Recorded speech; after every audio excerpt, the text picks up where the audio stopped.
matul iż-żminijiet u anki dal-aħħar li żorna diversi postijiet u bdejna nintaqgħu mal-HR iktar frekwenti bħala amministrazzjoni, dew huma diversi każijiet ta' nies li qed ibatu b'saħħa mentali. U xi ħaġa li għandha stigma li jeħtieġ li tiġi miġġielda ma mhux biss għal perjodu qasir imma l-ħin kollu. Diskutejna anke bħala segretarji u amministrazzjoni dwar din il-politika ġdida dwar is-saħħa mentali fuq il-post tax-xogħol. Tkellimna ma' diversi employers, tkellimna wkoll mal-fondazzjoni u ma' persuni li jaħdmu f'dan il-qasam. U għadnilhom il-xewqa tagħna li nadottaw aħna politika għalina. Politika għalina kemm bħala employers għax aħna l-ħaddiema tagħna u ħafna anke mill-uffiċjali huma esposti għal stress enormi kontinwu. U wkoll mela għandek għall-ħaddiema tagħna u wkoll għall-uffiċjali kollha mill-shop stewards il qudiem.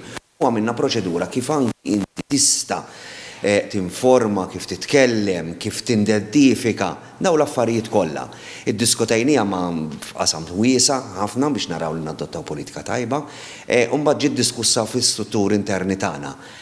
Magħha wkoll fuq livell parallelu bħala administration intqajna wkoll mal-imsieħba soċjali kienet diskussjoni li mexxa il-Kummissarju għas-Saħħa Mentali fejn ftehmna li bħala msieħba soċjali din l-istigma u din l-issue tiġi diskussa u ntellgħuha l fuq fl-aġenda. Fil-fatt il-bieraħ wara li l-ġimgħa aħna il-lonċajna u ġiet approvata mid-delegati waqt il-Kungress Nazzjonali li ċċelebrajna l-ġimgħa l-għaddiet ġiet adottata l-politika tagħna, il-bieraħ ukoll sar Memorandum of Understanding, sar commitment mill-imsieħba soċjali kollha li dan l-issue jiġi molli fl-Aġenda Nazzjonali, jitla' l-fuq biex jiġi diskuss u wkoll li naħdmu flimkien b'mod konkret biex jiġu ttekiljati, biex din l-istigma li xi ħadd li għandu qed ibati minn mart mentali li mhux tajjeb għax-xogħol hija totalment żbaljata. Aħna din hemm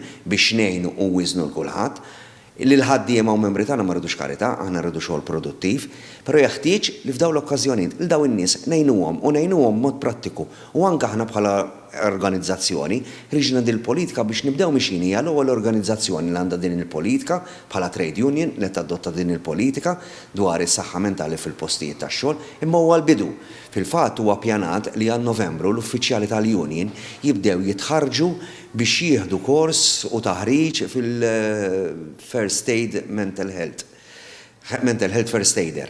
Biex aħna nkun nistgħu wkoll nidentifikaw għax hemm ħafna mis-sintomi li ma sax taqbadhom inti jekk fuq għajnejk jekk tkun taf x'qed jiġri ma jiġrix. U nemmen li b'kollaborazzjoni mal-HR fil-postijiet tax-xogħol inkunu nistgħu ngħinu l-individwi joħorġu minn din is-sitwazzjoni, jkunu produttivi, jkunu tajbin, jkunu b'saħħithom għax aħna finalment dak li rridu aħna naraw il-membri u l-imsieħba tagħna b'mod holistiku biex ikun produttiv kemm fuq il-post tax-xogħol u kemm fil-ħajja tiegħu. Tinsiex l-ikbar żewġ fatturi li jikkawżaw pressjoni fuq il-post tax-xogħol u pressjoni familjari. U ma ninsewx li hemm madwar 20% li matul il-perjodu tal-lavorattiv tagħhom ibatu minn saħħa mentali.